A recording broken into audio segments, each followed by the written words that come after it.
Our team is waffle lovers. As the first thing we knew what to do for this video was to go to Waffle House and come to 9th Street and look at the different determinants around the area. Our key strengths is that we have very little in common, so we all bring something unique to the table and we have a lot of diversity. We're also great at communication and woke up on a Sunday morning to meet up with each other.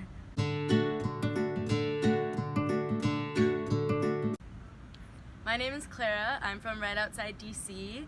I'm a sophomore. My favorite hobby is photography, and from my hobby, my key strength is creativity because I can bring new creative ideas to the table. Hi, I'm Sarah Rose. I'm from New York City. I'm a freshman. My favorite hobby is playing lacrosse. I'm on the club team here. And my individual strengths are I'm very productive and don't leave things to the last minute. Hi, my name's Robert Lordy from Boston, Massachusetts. I'm a sophomore. I love playing basketball, and some of my strengths are I'm very punctual and I have experience with surveying. Hello, how's it going? I'm Connor Park. I'm from Phoenix, Arizona. I'm a sophomore. Some of my favorite hobbies are playing golf and playing basketball. I think some individual strengths are that I'm not afraid to speak up, and I feel like I'm a good leader. I'm Huda. I'm from Peoria, Illinois, and I'm a sophomore.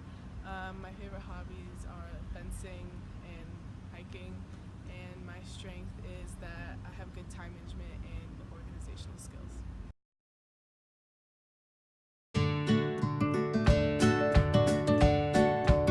Today we are examining the intermediary and structural determinants on 9th Street. Some of our structural determinants are socioeconomic status and ethnicity. So those determinants have a direct result on the inequities, whereas our intermediary differences like material or behavior actually have a direct result on health outcomes.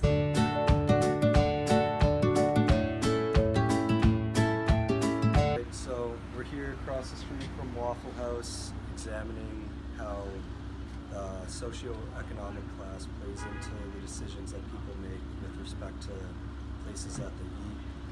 And there's a great diversity of socioeconomic classes on 9th Street because you get a mix of Duke students and Durham residents. You could see that even the differences in the luxuriousness of the cars indicates the difference in the amount of wealth that people have who are coming here. And so we think that someone who might come from a lower socioeconomic class might be forced to go to a restaurant such as Waffle House that is cheap, whereas Duke students, interestingly enough, could come, they could eat at Juju, they could eat at Waffle House, they have the option of places wherever they want to eat. Kind of unfortunate because it forces people. Waffle House obviously isn't the same quality of food that Juju is, and that kind of leads to poor health outcomes.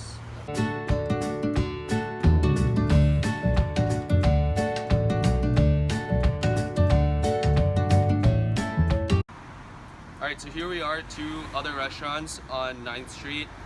We have Alpaca, the Peruvian charcoal chicken restaurant, and Happy and Hale, which is like kind of a more expensive, healthier restaurant. Not only is socioeconomic status at play here as a structural determinant, as like influencing the behavior of customers of which one they'll choose when they're in this area. Something also to take note of is definitely ethnicity. Just from personal experience, when I went into Alpaca, numerous employees and customers have been speaking to each other in Spanish, but I've never experienced that in Happy and Hale. So what we're gonna go look at is just to go talk to some of the employees and quickly ask if they are fluent in Spanish versus if they are not. And I think that that's like a huge determinant of when you're at these two restaurants, which restaurant you're gonna choose, because obviously people do like feel more comfortable speaking their native language.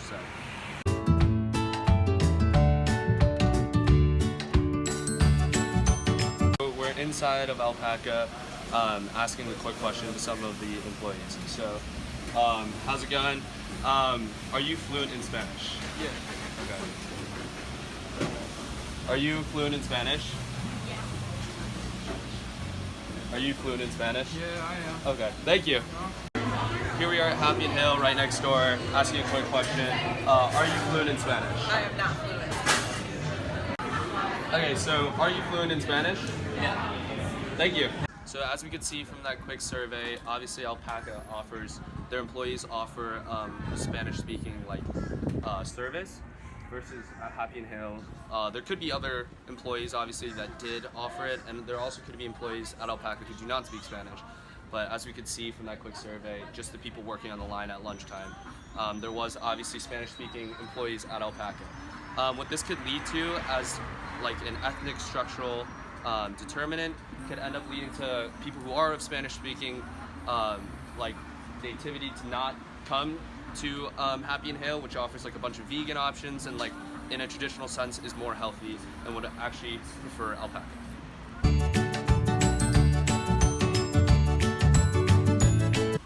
Another intermediary determinant is material goods.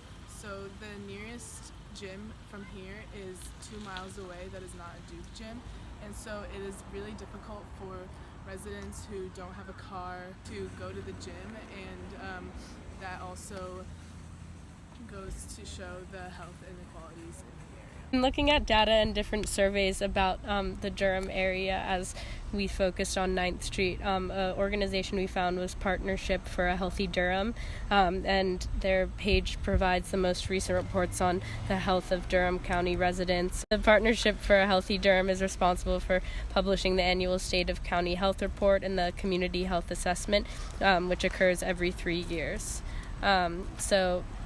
The partnership is a coalition of local organizations and community members with the goal of collaboratively improving the physical, mental, and social health and well-being of Durham's residents.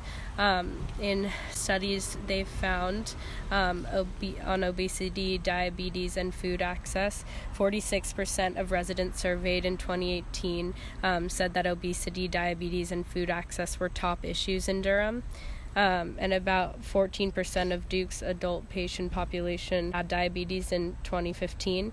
And the Partnership for a Healthy Durham says that inequities exist because policies have forced people of color to live in neighborhoods where it is harder to access safe places to exercise compared to neighborhoods that were only available to whites in the past. And the food and beverage industry has also targeted people of color with unhealthy foods.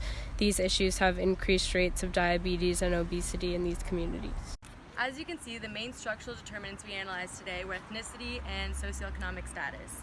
And those directly influence things like material circumstances and behavior in choosing which restaurants to go to based on prices and location. We hope you enjoyed the video. Any questions?